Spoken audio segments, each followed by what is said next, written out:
Welcome to the first episode of 8-Bit Talks Game of Thrones. I'm Tony. I'm joined by Antonio. You're not going to say anything? No.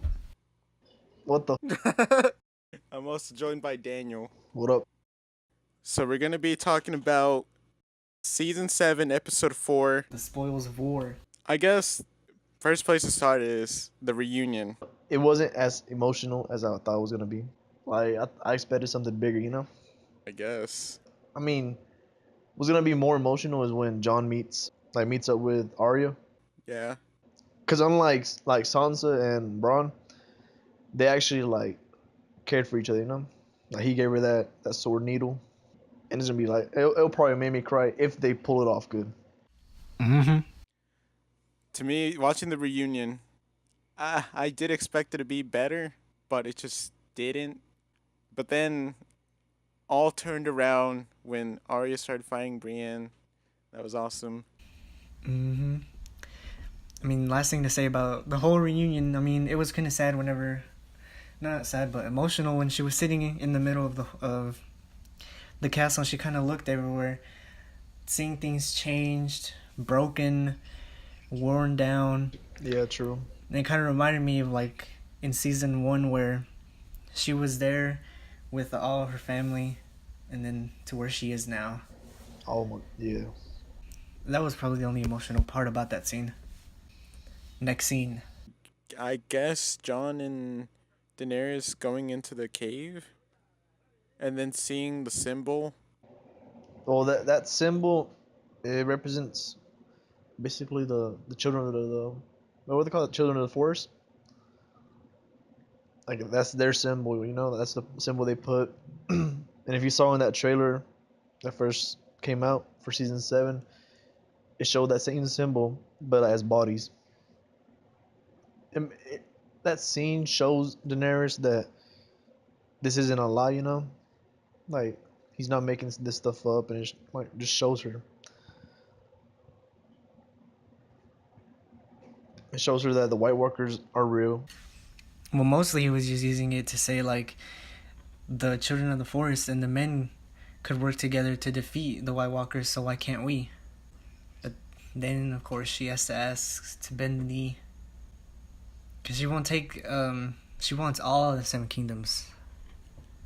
Not just 6. But Miss Sandai probably changed Davos's and John's mind a little bit when she said that the people that are there fighting for her chose to fight with her. They're not forced to fight for her. Kind of made him probably think like maybe she's not as terrible as people say she is. Maybe she can be, maybe she's a good queen, not like her father. Also, didn't she say something about like protect your people? I forgot what she said. Remember, she was saying like you're their king, and you gotta do what's best to protect them. Something along the lines of that. I guess, I don't remember. Then we move over to the beach scene where Tyrion and Varys tell her that they got Casterly Rock, but they were attacked by Euron's ships. Well, wait. Before we get to that, what happened first was Mr. No Balls came ashore. Oh, Theon. Oh my god, every single, I mean, just every episode so far just makes me hate him even more and more. I wish Jon would have just punched him in the face or something. Bro, I was hoping he did, but he just like grabbed him and said, "You're lucky I'm not gonna kill you," or something like that. I forgot what he said. I don't think Daenerys is gonna give him the men to go capture his sister, because why would she? All their boats were sunk by Euron, and I mean most of the ships that she has are Bro, not already all their commanded. boats. Most of them. The Unsullied boats, like they carry the Unsullied.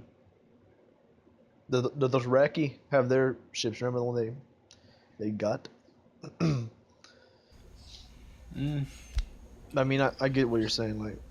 It's pretty much useless, hopeless Like too. Ain't no way Cersei's gonna just leave the door open, just let them come in, and there's no way they're gonna sneak in there anyways with all the guards and stuff right. everywhere. But then whenever Tyrion and Varys come on, they say that they took Casterly Rock, but Euron attacked them, and they killed Lady Olenna. They just took all the gold, all the food with them, and just Daenerys was just fed up, and finally took Olenna's advice when she said that she's a dragon and that she should be a dragon. She should have done that from the beginning. So let's talk about the last scene, the best scene this season. I mean, the Well, while I was watching it, I noticed like the cinematography. It was close to the Battle of the Bastards. It had the scope of it, but it was like it took less runtime to do than the Battle of the Bastards. Which Battle Bastards that was like 30 whole minutes or something like that, and this one was 10 minutes, but it still had a grand scope, mainly because of all the armies there, the dragon coming in. That was awesome. the best scene was when Drogon, you hear Drogon roar in the distance. It just out of the clouds just comes in just flying. It I mean they did that one just it was so spot on. It was so perfect. And I'm always going to say this, every song that they pick for every scene is so good. And the song that they had in that part, oh my god, it was just the best. It was so good. Oh, also, I'm pretty. Some people think that when Daenerys was, you know, flaming down on the carriages and all that the Lannisters had, some, including me, I thought that the gold was still there. But if you heard a couple minutes before that, uh, Randall Tarley came up and told Jamie that the gold was safely in King's Landing.